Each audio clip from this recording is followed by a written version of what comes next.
오늘은 하나님의 건의와 질서에 순종하라 라는 제목으로 말씀을 전하겠습니다. 모세와 아론의 사촌 형제였던 고라와 이제 장자 지파였던 르우벤과 순종했어야 되는데 그 반대였다는 것을 1절에서 말을 하고 있는 겁니다. 그래서 서로 가깝게 지내면서 당을 지었다 이렇게 얘기를 하죠. 우리가 잘 알다시피 갈라디아서 5장 20절에 보니까 당 짓는 것에 대해서 명확하게 이렇게 규정을 하고 있습니다.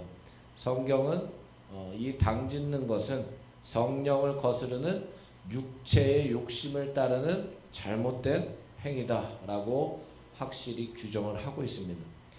그런데 이제 점차 세력이 확산돼서 본문 2절에 보니까 총회에서 택함을 받은 250명이 함께 뜻을 하게 되었다. 이렇게 나오죠. 그러니까 고라의 반역에 동조해서 리더들 중에서도 250명이나 되는 사람들이 함께 뜻을 같이 했다는 겁니다. 성경에선 그들의 행동에 대해서 이제 명확하게 또 본문에서는 이렇게 평가를 하고 있습니다. 2절에 보니까 모세를 거스르는 듯다.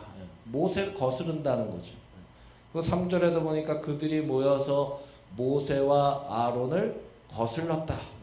그러니까 계속 반복적인 단어가 하나 나오는데 거스르다 이 단어가 계속 반복이 된다는 겁니다. 쉽게 말하면 하나님이 세우신 질서가 있는데 이들은 그 하나님이 세우신 질서에 대해서 납득할 수 없다는 뜻입니다. 왜 그런지 보니까 3절에 너희들만 왜 이스라엘 백성들을 다스리냐.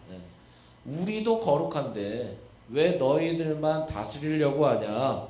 이스라엘 전체가 지도자가 될 수 있다라고 하나님이 세우신 지도자와 또 대제사장에 대한 그 자리를 우리도 감당할 수 있다고 그들이 주장을 하고 있는 겁니다. 그러니까 그들의 입장에서 그들의 시선에서 모세와 아론을 봤을 때 우리와 별반 다를 게 없다는 거죠. 그들의 입장에서. 그들도 연약하고 그들도 부족한데 왜 우리는 안 되느냐라고 주장을 하면서 결과적으로 그 자리에서 너희들이 내려와라. 우리가 하겠다라고 외치고 있다는 거죠. 그런데 중요한 것은 모세와 아론을 누가 민족의 지도자로 민족의 제사장으로 세웠느냐. 이게 가장 중요하다는 겁니다. 누가 그 자리에 그들을 세우셨느냐. 출애굽기 19장 7절만 보더라도 시내산에서 있었던 모세가 내려와서 하나님이 주신 말씀의 권위로 하나님의 뜻을 이스라엘 백성들에게 대언하지 않습니까? 그리고 또 민수기 12장 8절만 보더라도 하나님께서 모세에 대해서 이렇게 평가하셨습니다. 함께 읽어볼까요? 시작. 그와는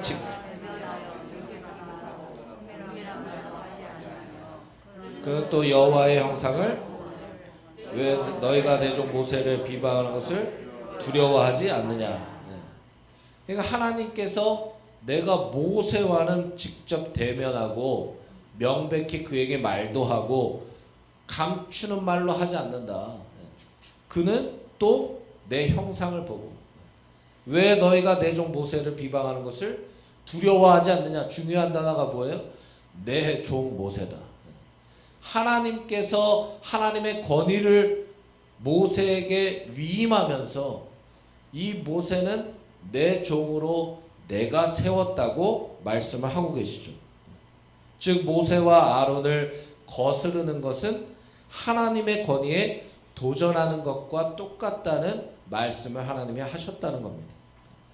고린도전서 14장 33절에 보면 하나님은 한번 따라해 보실까요? 무질서의 하나님이 아니시오. 하나님은 무질서의 하나님이 아니시죠. 우리가 잘 알다시피 하나님께서 태초에 천지를 창조하실 때도 마찬가지셨죠. 그렇죠? 땅이 공허하고 혼돈만 있는 그곳에 하나님이 말씀하시니까 우리가 너무나 잘 알죠. 한번 따라해 보실까요? 질서가 세워졌다. 할렐루야.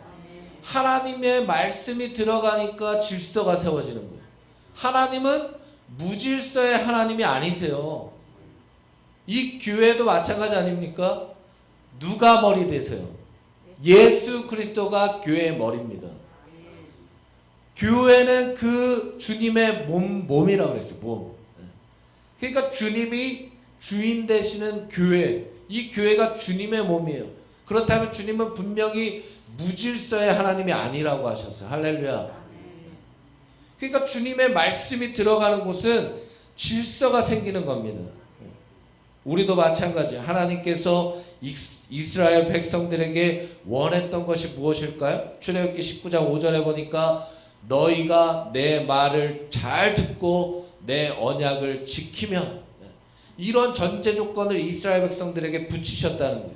너희가 내 말을 잘 듣고 내 언약을 지키면, 특별히 이스라엘 백성들이 누구의 말을 듣고 누구의 언약을 지켜야 된다고 말씀하셨어요? 하나님의 말씀. 즉 하나님의 말씀을 듣는 인생, 하나님의 말씀을 지키는 인생들은 하나님이 세우신 질서를 거스를 수 없다는 걸 얘기를 하는 겁니다. 왜 그렇습니까? 요한복음 1장 1절에 태초에 말씀이 계시니라, 이 말씀이 하나님과 함께 계셨으니 이 말씀은 곧 하나님이시라. 말씀은 곧 하나님이신데 좀 전에 읽었듯이 하나님은 무질서의 하나님이 아니에요. 그러니까 우리의 인생마다 예수 그리스도를 구주로 믿는 인생, 하나님을 나의 왕으로 믿는 인생들은 인생의 질서가 세워지는데, 그 질서는 하나님의 세우신 질서를 거스를 수 없다는 거예요. 하나님이 세우신 뜻을 거스를 수 없다. 왜? 하나님께서 말씀이시고 말씀이 곧 하나님이시기 때문에. 우리는 내 뜻과 내 생각과 내 경험과 하나님의 뜻이 맞지 않을 때에 오히려 더욱 겸손하게 잠잠히 주님의 말씀 앞에 순종하는 자들이 되어야 될 줄 믿습니다. 사무엘상 15장 22절에 우리가 너무나 잘 아는 말씀이죠. 함께 읽어보겠습니다. 시작. 사무엘이 이르되 여호와께서 번제와 다른 제사를 그의 목소리를 청종하는 것을 좋아하신 같이 좋아하시겠나이까. 순종이 제사보다 낫고 듣는 것이 순양의 기름보다 나으니. 아멘. 내가 이해할 수 없는 상황과 환경일지라도, 지금 본문에 고라자손이 그러고 있지 않습니까? 야, 너희들도 나랑 별반 다를 게 없는데 내려와. 그 자리 내가 차지할게. 내가 이해할 수 없는 상황과 환경일지라도 하나님이 모르실 리가 없다는 거예요. 우리는 고라의 반역에 동참해서도 안 되고 내가 고라가 되어서도 안 돼요. 우리가 해야 할 건 반드시 하나님의 뜻과 계획이 있으실 것이다. 가장 아름답고 선한 길로 하나님이 분명히 질서 있게 정돈해 가실 것을 믿어야 됩니다. 예레미야 33장 3절에 너는 내게 부르짖으라 내가 내게 응답하겠고 내가 알지 못하는, 그 뒤에 뭐라고 하세요? 크고 은밀한 일을 내게 보이리라. 할렐루야. 또 마가복음 9장 29절에 이르시되 기도 외에 다른 것으로는 이런 종류가 나갈 수 없다. 디모데전서 4장 5절에 한번 읽어볼까요? 시작. 하나님의 말씀과 기도로 거룩하여짐이라. 말씀과 기도의 삶을 살아갈 때 우리는 하나님의 권위를 거스를 수 없다는 겁니다. 모세는 고라와 그를 따르는 사람들이 그 앞에서 말도 안 되는 공격으로 모세의 권위에 도전할 때 어떻게 반응했을까요? 싸운 게 아니에요. 4절에 보니까 엎드렸다. 즉 그들의 공격에 대응하지 않고 하나님 앞에 그저 엎드렸다는 거예요. 이것이 바로 모세가 문제를 해결하는 방식이었어요. 우리도 이와 같이 문제가 있을 때마다 주님 앞에 엎드리는 승리가 있어야 될 줄 믿습니다. 그래서 엎드린 후에 모세가 하나님이 주시는 지혜로 해결책을 찾았어요. 그들이 말했던 거룩성에 대해서, 그래, 니네도 니네의 주장에 따르면 나도 거룩한데 나도 지도자 될 수 있고 나도 제사장 될 수 있다고 주장하고 있는데 그걸 우리가 판결할 게 아니다. 모세가 얘기하는 거예요. 그 거룩성은 우리 인간이 판결할 게 아니다. 하나님이 판단하실 것이다. 그래서 하나님 앞에 누가 거룩한지 한번 해보자. 제안하는 거예요. 이 말은 쉽게 말하면 내가 거룩하다고 해서 거룩해지는 게 아니라 하나님께 속한 자가 거룩해진다. 하나님께 속해 있어야 거룩해진다라는 걸 모세가 얘기를 하는 거죠. 나 거룩하다라고 100번 1000번 얘기한들 하나님이 거룩하지 않다고 하면 거룩하지 않은 거잖아요. 그러니까 하나님께 모든 판단을 맡기겠다. 이렇게 모세가 얘기를 합니다. 6절에 보니까 향로를 가져다가 7절에 여호와 앞에 그 향로에 불을 담아 그 위에 향을 두라. 그러니까 하나님 앞에 향을 피워서 그 성막에 가지고 가봐라. 하나님이 그 향을 받으시면 그 사람이 그 자리에서 거룩할 거다.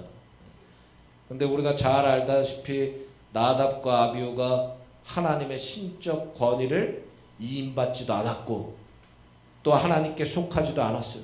근데 그들 욕심과 교만으로 다른 불을 담아서 하나님 앞에 가지고 갔었어요.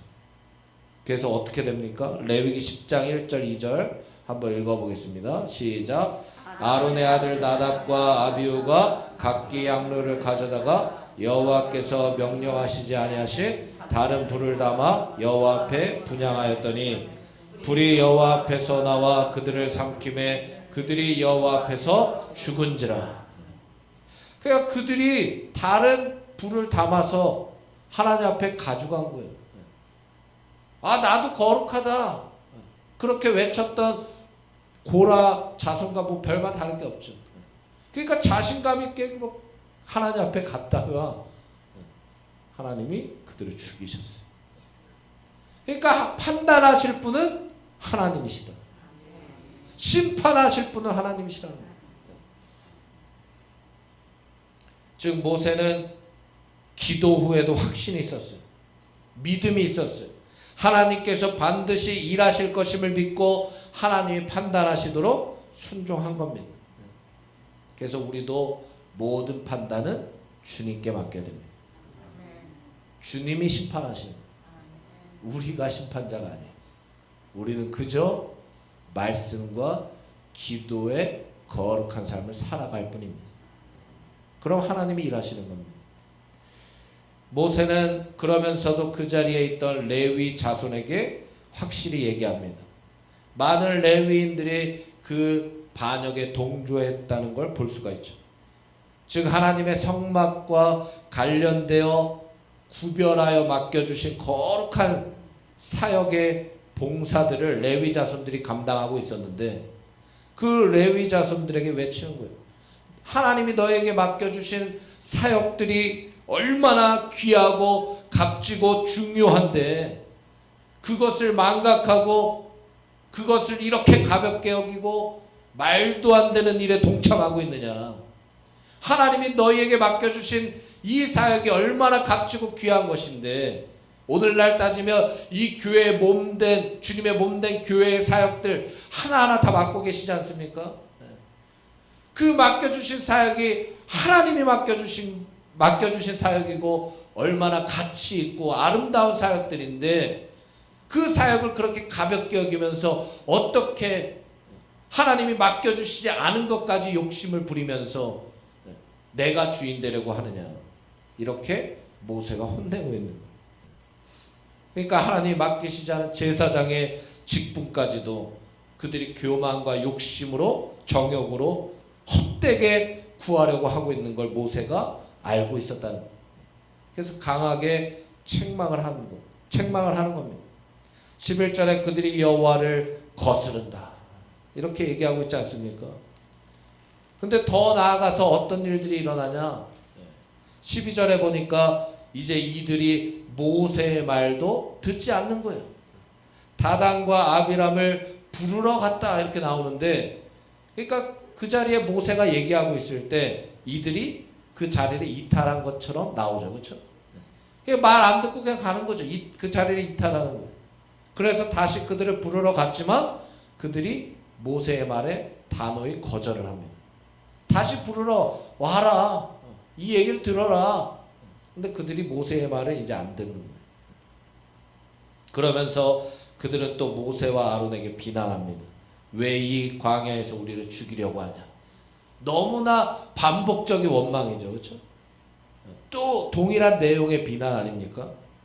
가나안으로 가지도 못하고 우리의 기업도 없고 우리를 그냥 눈 못 보는 맹인 취급하느냐 이러면서 따지는 거예요.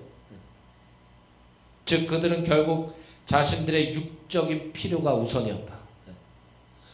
물질이 우선이었고 내 자리가 우선이었고 명예가 우선이었다는 거예요. 내 이익과 만족이 우선이었다는 거예요. 하나님이 우선이 아니라는 거예요. 우리는 하나님이 우선이어야 될 줄 믿습니다. 하나님이 우선이어야 된다는 거예요. 내가 우선이 아니다. 내 자리가 우선이 아니다. 하나님의 자리가 우선이다. 그래서 애굽을 회상하면서 하나님의 약속의 말씀을 신뢰하지 못한 결과 불순종의 모습이 바로 반역이었다. 결국 그들은 어떻게 됐을까요? 32절에 보니까 이렇게 얘기합니다. 한번 읽어볼까요? 시작. 땅이 그 입을 열어 그들과 그들의 집과 고라에게 속한 모든 사람과 그들의 재물을 삼키매. 할렐루야. 하나님의 권위에 도전하고 대항한 결과가 뭘까요? 멸망이었다. 죽음이었다. 너무나 무섭지 않습니까? 하나님 앞에 반역하고 대항하고 대적한 결과가 바로 죽음뿐이라는 겁니다. 하나님은 살아계십니다. 하나님은 살아계세요. 하나님은 우리의 구원의 주님이시지만 우리를 심판하실 수 있는 심판주이심도 우리가 믿어야 된다는 거예요. 반드시 하나님은 우리를 구원하시려고 예수 그리스도를 이 땅에 보내주시지 않았습니까? 우리 한 사람, 연약한 우리 한 사람, 부족한 우리 한 사람 되찾고 싶으셔서 하나밖에 없는 독생자를 십자가에 달려 죽이시기까지 우리를 사랑하셨던 하나님이셨어요.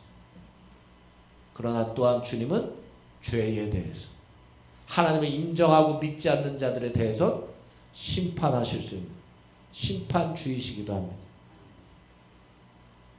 그렇기 때문에 우리는 하나님께 대적하거나 하나님의 권위를 거스르는 이 고라의 반역에 동참하면 안 됩니다. 이 시간도 기도할 때 하나님